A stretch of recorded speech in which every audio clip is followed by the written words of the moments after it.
All right. Good evening, and thanks for joining us today for this live lecture. Sorry that it's coming to you for everybody recorded, but obviously, if you're attending the live lecture tonight, you'll be able to get the credit for it. And if you are watching the recording of this, then be sure to make sure you list your 3 takeaways, and that will satisfy the requirement for you for this week's lesson. Services, and this is the Unit 6 lecture. And as always, I like to do a quick overview of where we are.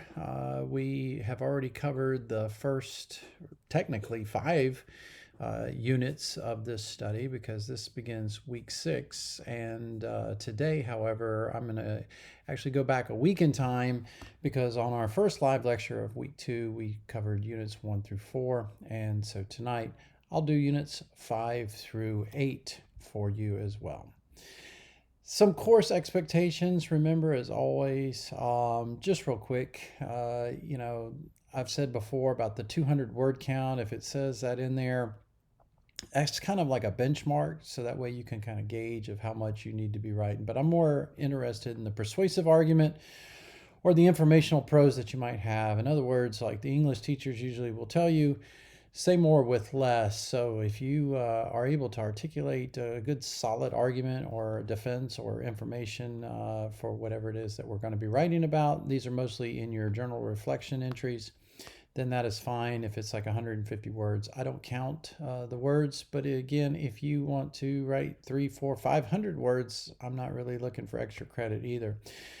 Just make sure that we're looking at the benchmarks, hitting the matrix, and we'll be able to get through that as well. Remember, credible APA writing, credible site references as well. And I teach multiple courses and multiple of the same courses. So be sure that if you reach out to me, make sure that you include your student name ID and which course this is. So that way I'm not confusing you with one of the other 90-something students that I have on the roster. And I'll be able to answer your questions. Again, tonight, I am out of the country. I'm actually pretty disconnected in the remote areas that I'm at. So that's why we have this recorded lesson. And for a couple of weeks, we have a guest instructor or substitute in helping you out. And I will be back around June 11th is when I get back in country, and I'll be able to kind of log in and address any needs. But until then, I know that you're in good hands. So tonight we're going to start with Unit 5. And in Unit 5, which was last week, we covered the fire dynamics. And there's good definitions in there for you to look at. Our reading is Chapter 6. We also had our discussion topic as well, which everybody has probably already definitely, hopefully, have chimed in and responded to other students to discuss that discussion topic. But in your reading for Chapter 6, which was under, again, fire dynamics, we started to kind of hit on, and again, like I said in our week 2 lecture, that for some of you, this might be a little elementary at the elementary level, especially if you've got some time in the fire service. But as you can tell, especially through our discussion topics, we have a wide dynamic range of different students in here. Not everybody's a firefighter. Not everybody's been through some basic fire school as well. And so this class, again, is a level 200 class. So it's more of an introduction level as well, especially if someone who's starting out their career. So this is a good refresher for some and a good eye-opener for others. So when we're looking at fire and combustion, right? And in other words, in order to have fire, what we need is combustion. And for many years, we really kind of talked about the fire triangle, but now we call it the fire tetrahedron. And I say now, I mean, really for the last 20 plus years, we've actually been doing fire tetrahedron. But there's these 4 really critical elements in order to be able to sustain combustion, and that is the key to having a fire, and that's heat, oxygen, fuel. And then, of course, when we combine those, there is a chemical chain reaction. And in order for it to really sustain the combustion, we need to have all of these 4 elements going on at the same time. And that is really kind of the theory behind fire suppression, is just to be able to remove one or more of these elements and then the fire goes out. Obviously, fire is hot, and so therefore, if we can remove the heat from it, even though we have plenty of fuel and oxygen, then we can limit the fire and it will go out. And this is pretty much the concept when we put water on that, because water absorbs heat. Again, oxygen as well. If we can starve the fire from oxygen, which it needs that to be able to feed itself and consume the other fuel as it produces the heat, then again, we do that. And we do that sometimes with some of the dry chemicals. I worked actually on a crash fire rescue, and we had a agent on there, a dry chemical called purple K, and that binds with the oxygen molecules. In other words, if you are in a cloud of purple K, you got to make sure that you have a breathing apparatus on, because there is no oxygen for you to breathe in that. And the other aspect too is if you can remove the fuel, then obviously that will put it out too, because there's nothing for it to consume. Fuel is kind of like its energy, its fuel, its food that it needs in order to be able to eat. Now, saying that, we have heat spread. Now, the three main types of heat spread that we're looking at is conduction, convection, and radiation. And when we think about conducting, we're actually conducting something. In other words, we're using two mediums that are touching each other, and that heat transfers from one area to another. The other one is convection, which is through a medium such as air, the air movement. And you'll notice a lot of times when we speak of ovens, or a typical oven that's in a kitchen, we call it a convection oven. So as it heats in there, those air waves are moving through. Therefore, that causes the heat to be able to uniformly transfer. In other words, bake the food and cook it. And then there's radiation. Radiation is no more than wavelengths of energy, and probably the best scenario or example of that is our sun. And that's how you just go stand out there, feel the sun's heat, and obviously it's millions and millions of miles away, but through the radiated wavelengths, that's how we are able to have that heat spread. Then in order to have fires, again, remember we need air movement in there and oxygen movement in there. So we call these ventilated fires. And we have oxygen fuels the fire. That's why I was talking about how, in other words, with the tetrahedron, one of those key components is oxygen. So as oxygen goes through there, when we have oxygen obviously in the air that we breathe, right? And if we look at that, it's got 21% oxygen, 79%, which, or 78 is nitrogen, 1% inert gases, things like that. And so just in our general atmosphere, everyday atmosphere, we have plenty of oxygen in order to be able to have fire sustain itself. Now, when the fire starts to go out, if the heat is kind of either suppressed or it's starting to run out of fuel and things like that, and it's starving itself, as we break windows, we can introduce that cool, fresh oxygen into a compartment. And that's what we call compartmentalized fires when we talk about rooms. And when we start to introduce that oxygen, then we actually allow that needed element in order to be able to ventilate into it. Now, on the opposite though, it's also good to be able to open up these windows or roofs and stuff like that, because another source is heat, right? And so we want to cool.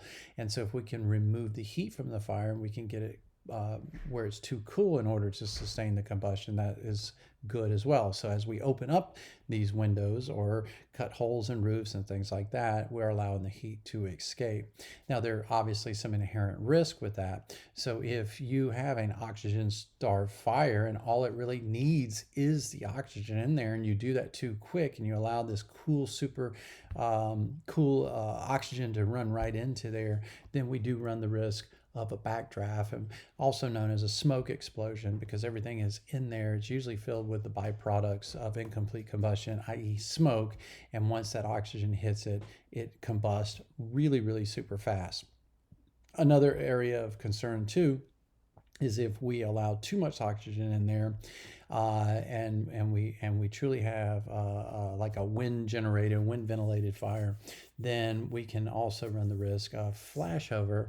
And that's where your typical definition that you'll see on that is from a room and contents where it's on fire, but the entire room is actually on fire from ceiling down to floor, and everything in there is being consumed through the combustion process. And as I had mentioned earlier, water is a key element which in order to control fire and be able to put it out because of its cooling properties. And obviously we use water a lot too because it's really abundant and it's plentiful for us. Now, some of the concept behind, we have what's called solid streams and we also have fog streams. And the fog stream nozzle, it takes that water that's going through the hose and it breaks it up into little bitty droplets. And as those droplets are going over into the fire area and that heat is there, that heat then absorbs because heat will transfer over to a cooler medium, right? Because it's trying to equalize itself. And as it does that, it converts that water into steam because usually it's so hot. And if we can convert the little droplet into steam, then we can actually absorb 1,700 more times the size of that actual water molecule, which means that we're actually even moving that heat more rapidly away from the products of combustion and able to put out the fire quicker. And so that brings us up to tonight, which is Unit 6, Week 6. And this week, you'll be covering over building construction and pre-incident planning. As I said, the requirement for this week is either attending this live lecture or if you're watching the recording at a later date during the week, make sure that you write down your 3 takeaways and list that for credit. In our book, we should be reading chapters 7 and chapter 11.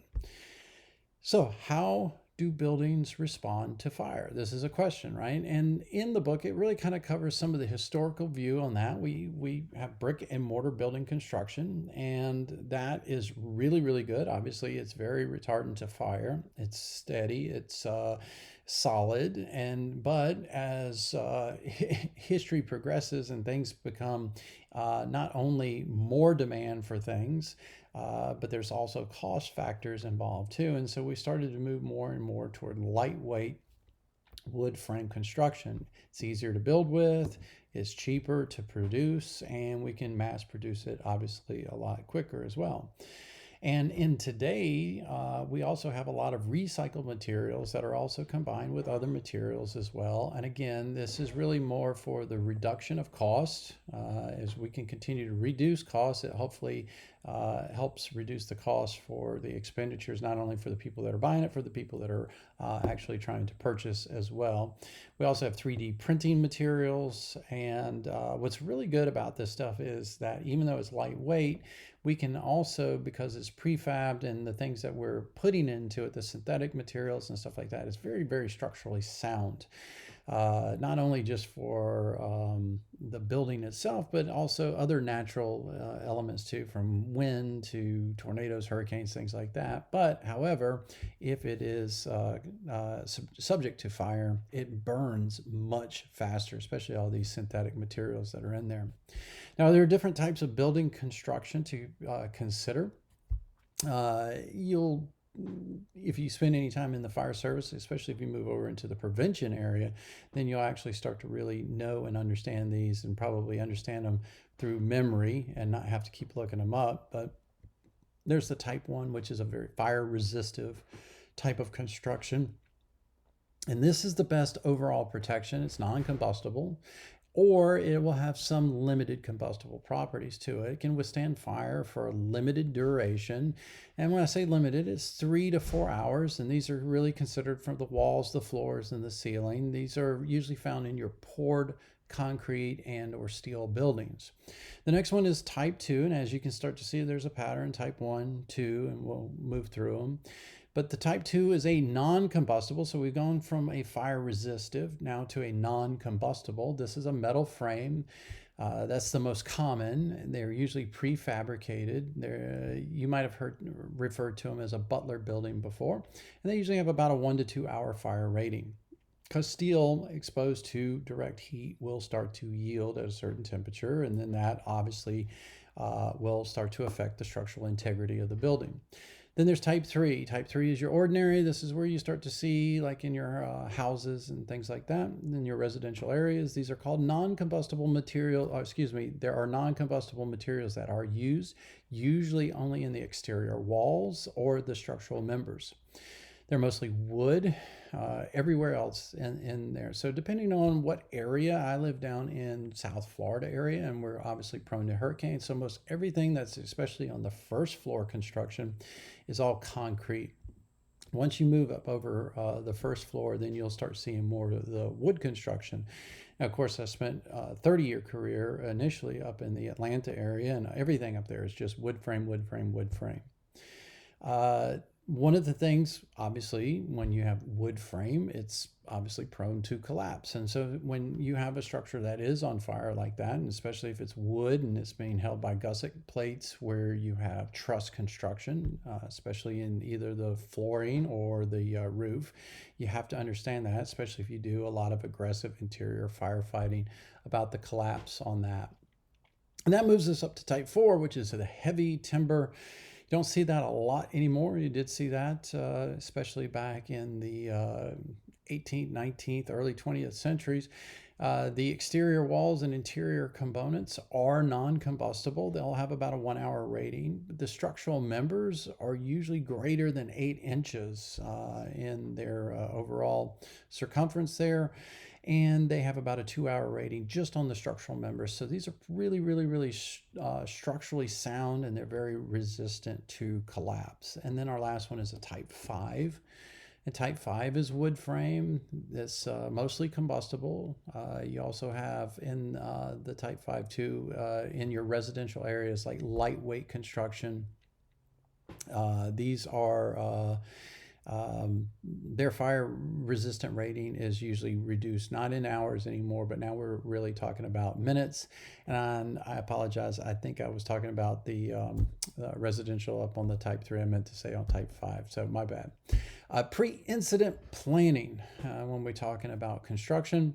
And this is something that we obviously actively do in the fire service. And not only do we just leave this up into our fire prevention bureaus, but our company level units as well, our engines and our ladder trucks will go out into your territory. So that way you understand really what is it that you're dealing with there, everything, especially in the industrial side or business side, commercial side of what you're going to get into. And so there's considerations to take into effect for pre-incident planning.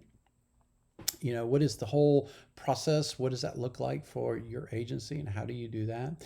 When we go over there and we start to look at the buildings, we want to look at the physical actual aspects of the building. Is it 1 story, 2 stories? Is it concrete? Is it metal? What type of building is this? You should have pre-incident forms so that way you can write these things down. What are some considerations on the site? You know, we're looking for water supplies. Where are we going to place our engine companies so that way we can effectively supply water into the building or into the hand lines or up into ladder pipes, depending on what it is that we're doing and how tall the building. You know, are we looking at what are their fire protection systems? Do they have standpipes in place? Are we supplementing their suppression systems as well? Any kind of special hazards that might be associated? Do they have chemicals there? Do they have high fire loads? What is it actually is inside that area? I know up in the Atlanta area and a couple of the territories that I worked, we had a lot of the buildings which housed for the CDC. The Center for Disease Control. And so there was a lot of bad stuff that was in some of those buildings. In fact, there was areas that we weren't even allowed to pre-plan just because of the security clearances and things like that. And there were other areas where if the building was on fire, they said you just don't even respond and you just kind of sit around on the outside and make sure that there's exposure protection, and you just let it burn on the inside. So get to know your area in order to be able to understand what is the true emergency operations that you will be called in order to be able to mitigate whatever the problem is through your pre-incident planning. This is definitely obviously used to manage fires, but also other things as well, depending on what is being housed at that. The incident might not always be a fire, but it could just be for evacuation purposes. It could be natural disaster, things like that. You know, it might, instead of actually moving everybody else, this is one of these places where you have to try to shelter in place. Now, the different elements are needed. The book actually outlines 7 things, when we're looking at the pre-incident management. It's the construction, again, occupant characteristics. I was just kind of touching on that. Is it an ALF? Is it a hospital? Is it a prison system? We just can't obviously just let the prison out and let prisoners out. So what is the actual characteristics of occupants, and how are we really going to try to mitigate these in cases, again, like I said, hazardous materials scenes, natural disaster, fires, things like that. What are the capabilities of the public industrial areas there? In other words, with the responding personnel. Availability of mutual aid. More than likely, you have mutual aid agreements already set. Is it such an area or such a high incident scene where the problem might be too big for your existing area to be able to take care? So you've already got automatic aid, actually, that those type of agreements that are established. So no matter if the call goes there, they're not going to wait for you to call in for mutual aid, but they're automatically getting rang out and responding with you as well. What are your water supply issues? Do you have good water supply? You're gonna have to supplement it. You have to bring tankers in. Is there drafting issues and things like that? Got to remember, everybody that's in this class comes from all kinds of different areas of the country, from large, dense municipalities where you're thinking water is never an issue for us, all the way out to very rural areas where there's no water. It's very scarce, and how are you going to deal with that? Exposure factors as well. So if this one building is on fire, and that's okay, we can handle it. But however, the building next to it is obviously a high risk factor. So, how do we mitigate that for exposure factors as well?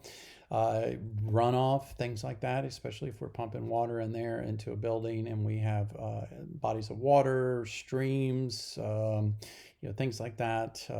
How do we contain that and account for that? There's additional items that you might want to be able to consider as well. Again, life hazards. This is always obviously the highest priority in what we do, especially in emergency services. Auxiliary appliances that might be needed. What are the street conditions like? Again, are you in a densely populated area, and are the streets narrow? Areas that I live, that's one of the things, is that streets are actually very, very narrow.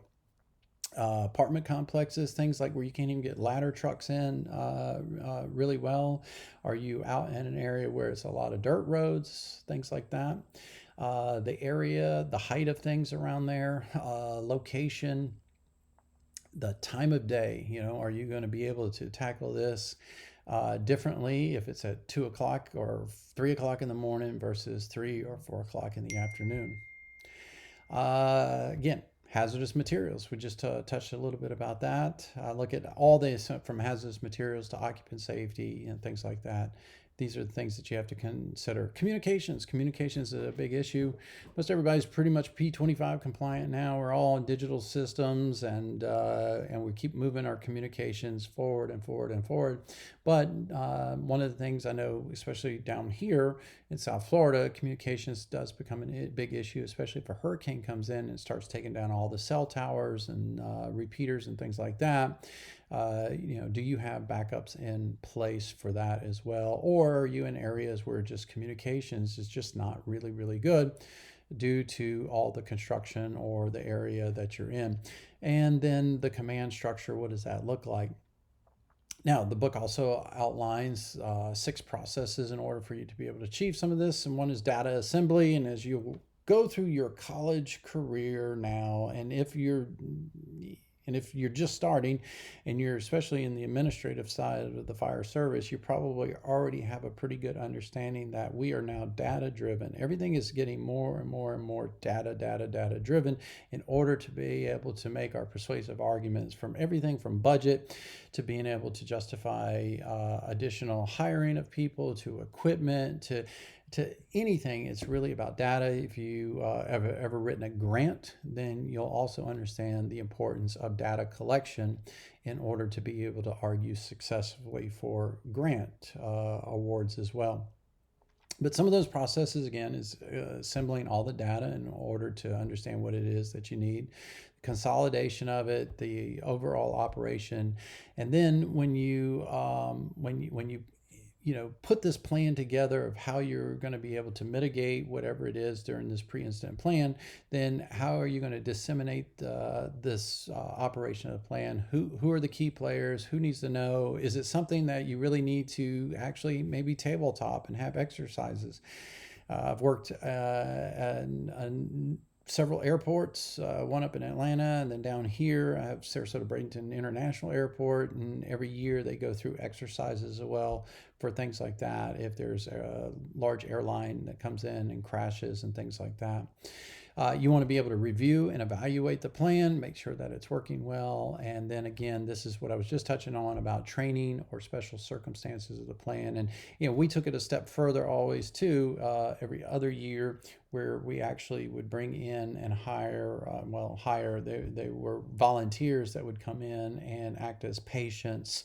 And they liked it because they got to get makeup on and actually have everything from burns to broken bones and things like that for people to be able to treat the patients during the actual training of the execution of this plan. So good stuff to be able to work on and move forward. So that brings us up. Now we're about halfway through the second half of the class. That brings us up to next week, which you'll start on Unit 7, which is actual fire protection codes and the fire protection systems. There's an assessment in this. Reach out if anybody has any questions on that. In your chapters, we're going to be talking about chapters 8 and 9 in the book. In codes and ordinances, again, this isn't where we really need to start breaking out the code books. This isn't a prevention class or a fire marshaling class, but what is it really intended to do? So what are codes and ordinances really intended to do? They are to hopefully lessen the effects of fire and other risks to the public and first responders. These are things that are trying to mitigate any kind of potential hazards and or loss before they happen. And obviously, historically, this is why we have written codes. We have better ordinances in place. Everything from building construction to fire prevention has all really been built off the back of the things that we've seen in the past of what did and didn't work.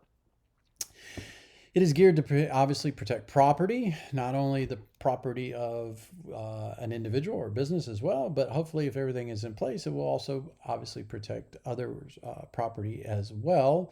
Hence, so that way we don't wind up burning down almost a whole city like they did back in the 1800s with Chicago, right? It will specify criteria for constructing buildings and structures. So in other words, there are building codes. And so that way, hopefully nobody is cutting corners. That's why we go out and inspect. So that way, if it's being built correct and right, then, especially once we start putting all the effects on the inside, like sheetrock and things like that, we actually understand really what the skeleton, what the bones of the building looks like. Everything is being done correctly.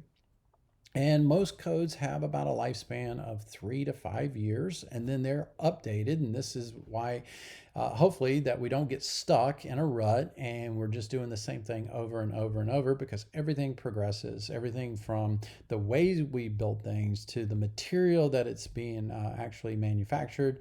And we continue to make advances. And so, like I said, we're saving money through lightweight construction and using material that has multiple materials, but most of it's synthetic in there, and it's actually making things stronger and stronger to protect us. It's cheaper to purchase, it's cheaper to manufacture, but it also has a pretty bad burn time, and so that for it is actually a little bit more dangerous on that side, but the chances on risk benefit of fire is actually a little bit less. So every 3 to 5 years they want to start updating this.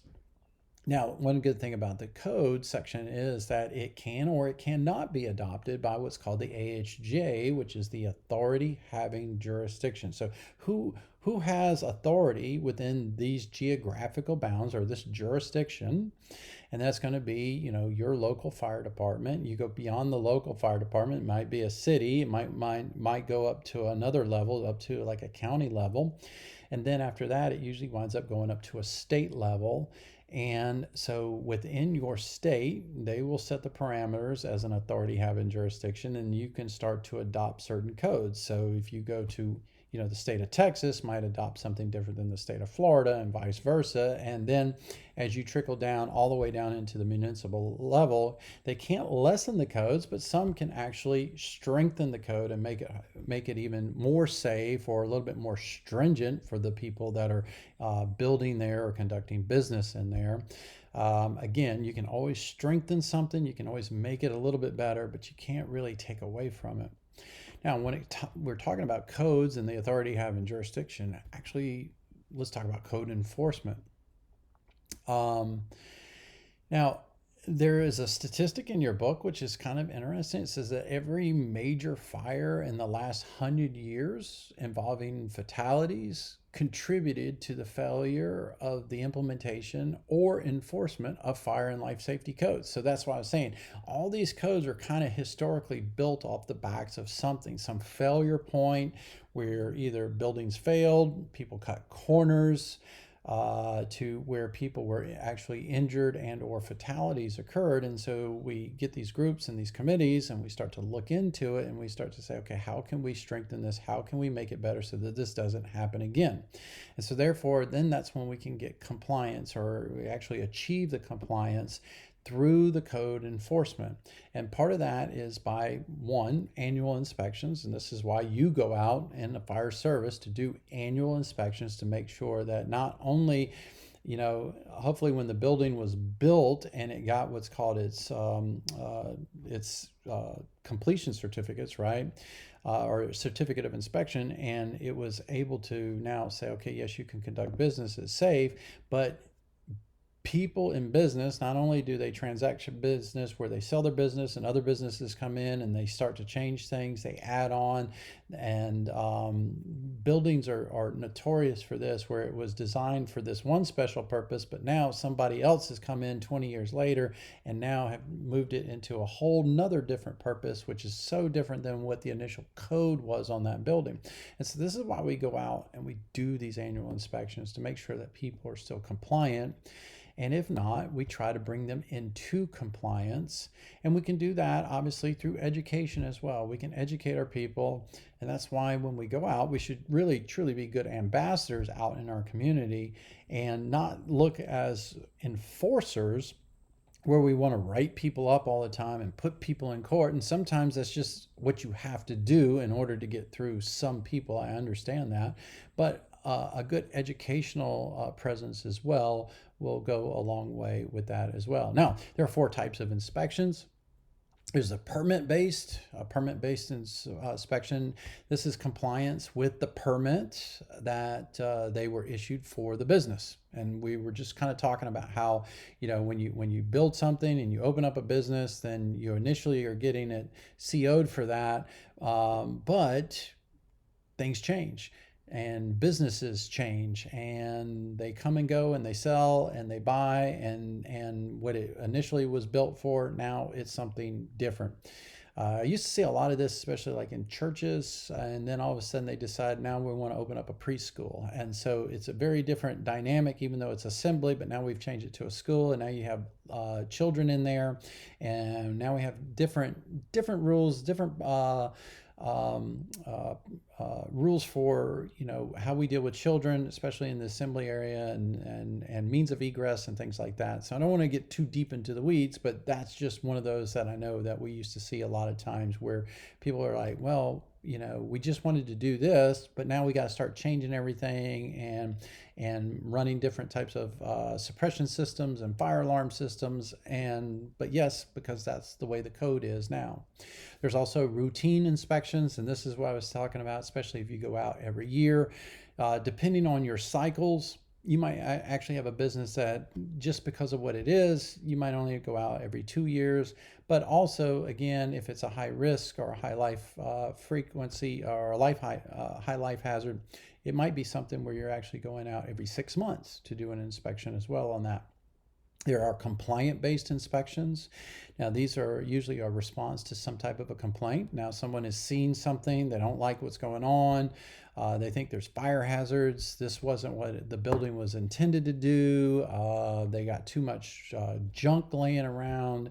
Whatever the case may be, you're responding usually to some type of complaint in order to see if the business is compliant or not.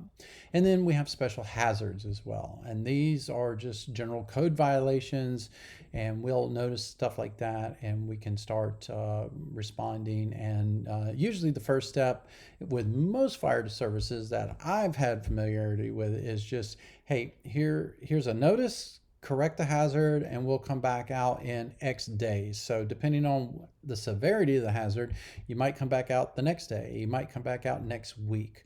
You might come out next month. Just really depends on what it is, but we'll check off and then we'll respond to that violation, and we'll come back, see if it's actually been fixed, and if it's not, and again, how many times do you give it? It's based off your policies, your procedures within your organization. Be sure to follow that, but eventually sometimes they wind up having to go into the court system. And then there's fire protection systems. Really, on fire protection systems, what you need to know on this is just there's two main ones. There's either passive or there's active. And there's another class that I teach that really gets deep into these fire protection systems. But on this one, it's just really passive. And when we think about something that's passive, think about these are the things that are kind of in place. And when we're talking about, let's just take a typical office building or something like that. These are going to be like your fire rated partitions, your walls, so that they don't have flammable stuff on there. Any of these things that are actually compartmentalized and they're preventing fire to be able to spread. These doors that will automatically close if the fire alarm goes off and things like that, right? These are systems in place that will trap the fire in there and it won't let it go out. And in one of the processes that too, especially even if everything burns up in there, eventually it'll run out of what? Fuel. And if we go back to the very beginning of tonight's lesson, that was kind of geared toward the fire tetrahedron. If we can remove one of those, and then there are obviously other things, you'll probably have sprinkler systems in place as well in there. Now, talking about sprinklers, that's your active system. Active systems are sprinklers, fire alarms, fire extinguisher systems. And even though they're active, they actually might have to be, they can kind of be passively active or manually manipulated as well. In other words, I can pull a sprinkler, or excuse me, I can pull a fire alarm in a building so that alerts everybody. You've seen them on the walls, the little red handle that says pull in case of fire, right? Same thing with fire extinguishers and stuff like that. However, also our sprinklers, whether it's with the bulb or the fusible link, once it gets a certain temperature and that breaks the bulb or it starts to melt the fusible link, so that way the plunger drops and then the sprinkler goes, that's something you manually did not have to activate. However, these are still active systems. In other words, a fire or heat has to activate that. A person has to activate it or something like that. So that's your fire protection systems. And that moves us to 2 weeks in the future, which is Unit 8, our last one, which is our organizational structure and emergency incident management systems. There's a journal reflection in that. And our reading is chapter 10. And this starts to go into more of the organization, the fire service, and some of the ways that we operate through ICS and NIMS. Because most everybody needs to start to, they should be at least ICS and NIMS compliant now. We've been doing it now, we've been doing it a long time, but I know I've actively been doing it for probably about the last 25 years is when I started doing incident command. What is the organization of the fire service? I think most of us are in this class are involved in some type of emergency services, whether it be through fire, EMS, 911, law enforcement. But not everybody is, but it is usually uniformly structured as a paramilitary structure. So that way we have chain of command, we have rank. Our career ladder is geared toward that next higher level of rank. That next higher level of rank comes with its own unique responsibilities and formal authority as well. Most all the fire stations, or excuse me, almost all fire departments are usually working some type of a 24-hour shift. And when you go to work into the fire service, you usually kind of have this understanding that you go and you don't come back home until the next day. So sometime you're switching shifts out sometime in the morning, and then you wind up working and sleeping there all night.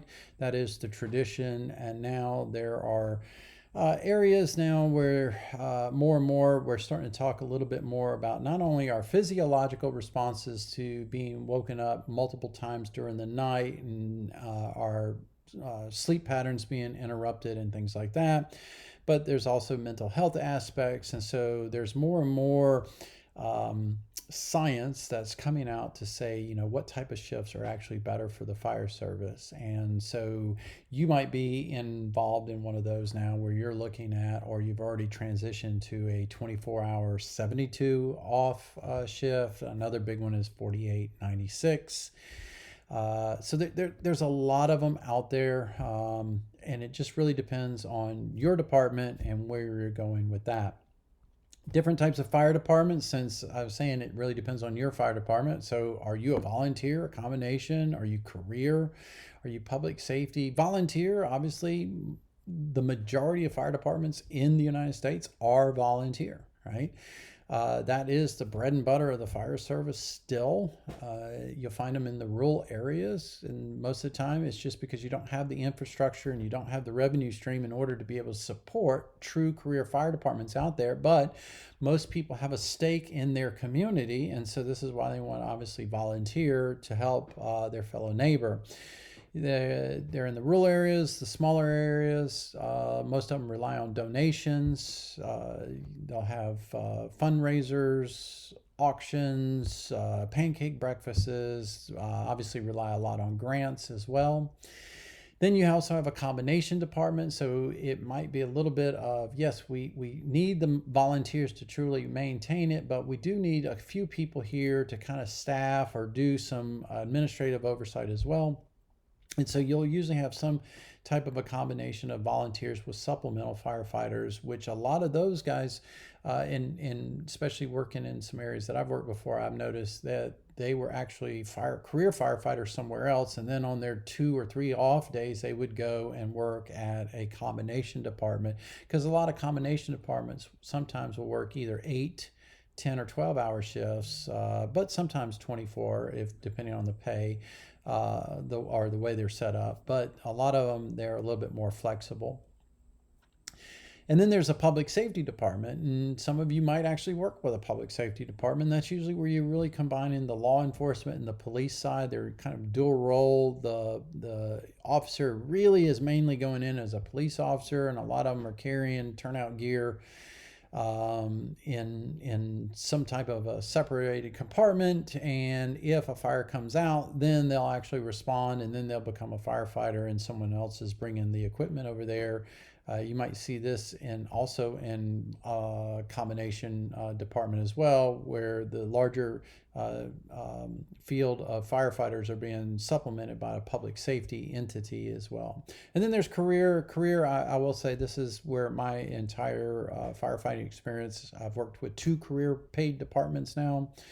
And these are paid positions with pay, obviously, benefits, things like that. Most of your career departments also are found, obviously, in your larger metropolitan, large, densely populated areas. They usually have multiple specialty services, specialty teams. A lot of them are combination departments where they're not only offering just fire and suppression, but they're also doing medical side as far as transport as well, and combination of fire rescue departments. And then the last one is a paid on call. This is much like a volunteer, but when you do respond, you actually get paid X number of dollars for that call. And so that usually helps also incentivize people to, wake up at 3 o'clock in the morning and go out on a call, because they know they can at least get compensated in some fashion. The last two things I'll just cover real quick, and that was outlined in Chapter 10 is the ICS system and NIMS, and hopefully all of y'all are really familiar with it. It's the Incident Command System. You also might hear someone say we operate under an incident command structure, but it's about command, control, and coordination of emergency response and mitigation of an incident. That's really it in a nutshell. There is a definitive command structure, and you probably have learned all of like CFLOPs and the acronyms and things like that. This was, I said, I've been operating under Instant Command since really it was around 1998 in my department when we first started using those words. We're out in command and trying to introduce that concept and having it become part of our language. But if we really look at where it all started, it was all back in California, back in the 1970s, when we had multiple agencies responding to catastrophic wildfires, and they were able to kind of understand how to truly centralize and have a good command structure in order to be able to operate over many tens of thousands of acres. So this is really where it was born out of. And if you take your instant command system and you move it out of just that single company or a one emergency scene and move it out to something where you have multiple agencies. We talk about NIMS, which is the National Incident Management System model. This was actually developed back in 1982. And then under the Presidential Directive number 5, which was in 2003, I remember it well because everybody was talking about, well, this is according to Presidential Directive 5. Presidential Directive 5, this was established NIMS. And in order to get grants, contracts from the federal government, you need to be NIMS compliant. And it puts everybody on a common standard. And this is probably where I think it's kind of funny because I started off as a police officer and then I went over to the fire service. So I understand the kind of the mentality of both. And I don't think police officers, they might be getting better and better, but they love the 10 codes. And so they don't like the common language, especially under NIMS, where I think the fire department migrated to it a little bit better. I've always kind of found that a little bit amusing. So depending on who's in charge, who is the actual incident command, you might hear some different language. But remember, in order to be Presidential Directive 5 compliant, there is a common standard, and part of that common standard is a common language as well. And now, since we're all P25 compliant, that's the new little number, we all have to talk on the radio and be able to talk with each other on there as well. Hey guys, that takes us all the way through. I always try to make these about 45 minutes. My clock is showing that we're about 48 minutes into it. So I feel like I've actually stayed on track pretty good. I hope this gave you kind of a 50,000 foot view and didn't get too deep into the weeds of what our last half of the class looks like. I appreciate each and every one of you. Stay on the path. You're doing really well. The finish line is almost over, and I'll be back, like I said, around June 11th, and looking forward to seeing what you turn in. I'll talk to you soon. Y'all have a good night.